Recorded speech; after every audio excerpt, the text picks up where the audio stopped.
is my spoiler-free review of Passenger by Alexandra Bracken. Passenger is a book about time travel and pirates, which are two things that I really love.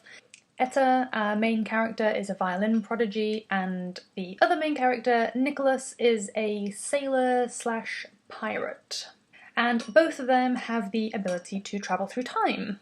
I really liked the mode of time travel in this story, the finding of passages to the correct times and places. It did take me about 200 pages to really get into the story. I felt like the story was missing an element that would have really sort of grabbed me and pulled me through. There was just something, some depth to it missing that could have really grabbed my attention much earlier on in the book. I think it lacked a little bit of character development as well. I feel like Etta's character was sort of forced upon her, and the fact that she was a violin prodigy and the way that her life playing the violin affected her just kind of rushed some of the elements of her personality and tried to force too much of it too early on, and that gave her very little room to develop throughout the story, and it always kept coming back to the fact that she loved playing the violin and missed playing the violin, and I don't really feel like that gave her a lot of depth. I much preferred Nicholas's character and the way that he developed throughout the story, the way that he started and then the way that we see him develop through and sort of soften up a little bit. I thought that his character was a lot more believable, whereas I felt like Etta wasn't very real. I really love the places that we travel to in this book. I found them very interesting. I really like historical fiction, and even though this wasn't really heavy on like the jargon of history, I felt like there were just some little interesting like factlets that we kind of pick up throughout the book that I just found really fascinating, and that really made each of the times and places that we went to really believable to me. And even for the ones where we only spent like a very short amount of time in that time and place, I still felt like the description of the place that we were and the time that we were really like immersed me much more in the story. I do wonder whether part of my problem with the lack of depth was this feeling of like being rushed through various different times and places, and sometimes I felt like we were kind of just like flashing through places to get somewhere else, and that was fine to try and keep the speed of the book up, I guess, and I guess to indicate the sort of pressing time limits that the characters have to move to their end destination. But I do feel like it made me feel as though some of the places that we visited were not very important, and I don't feel like that was the point of their need to visit each of those places. I don't want to say too much in case I spoil anything, but I just feel like they passed through some places very quickly, and that kind of was counter to what they were saying about the nature of their journey.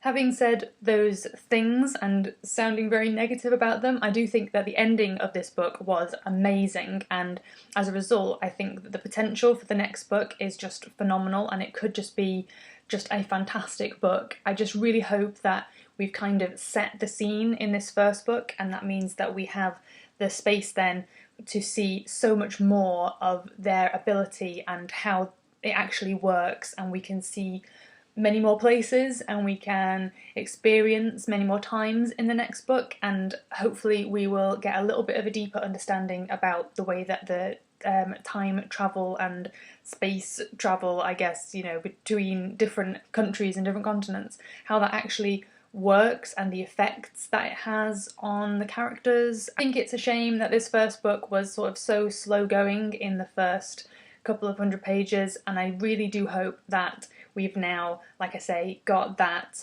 out of the way, and then we can really pick up and go back in the second book with a like real bang and just really enjoy the universe that Alexandra has created in this first book, and we can experience some more of these fantastic continents and time periods, because I feel like she's really put the effort in to understand the countries and the periods that she is taking us to. But I want to see more of it, and I want the characters to spend more time in them and to have more to do in the places that they are, rather than just passing through. I kind of want more in-depth, like, exploring in the different times and places that they're in. So I'm really hoping that we can get that in the second book. And obviously I want to know what happens with the story, because, like I say, the ending of the first book was just, like, so insane and exciting that I just really now want to read the second book, which is really good, because when I was starting the first book I was kind of thinking that I wasn't going to be that interested in reading the second book, but then I read the ending and that just totally changed it. And the ending actually changed this book from like a 3.5 stars to a solid 4 stars on Goodreads.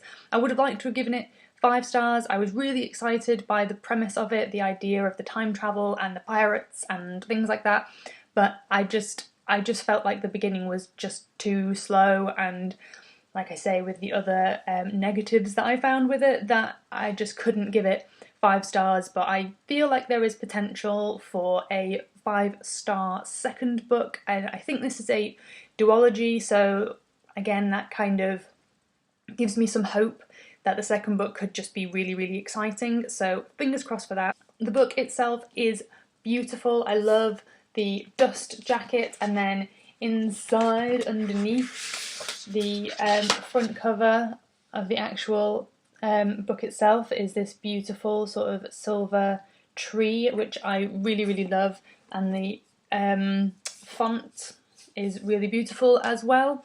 So all in all, a very beautiful book. Like I say, very immersive with the descriptions of the places and the times that they are going. Just those few little sort of character things that I wasn't all that thrilled about, and would have liked some more time in each of the places. But hopefully the second book will give us all of these things, and yeah, I'm looking forward to the second one, and I didn't think I was going to. When I started reading the book, I thought that I wasn't going to be interested in the second book, but then from the ending I have decided that I am very excited about the second book, so I don't know when that comes out. I'm hoping sort of next year, because that would be really nice and I don't have to wait too long.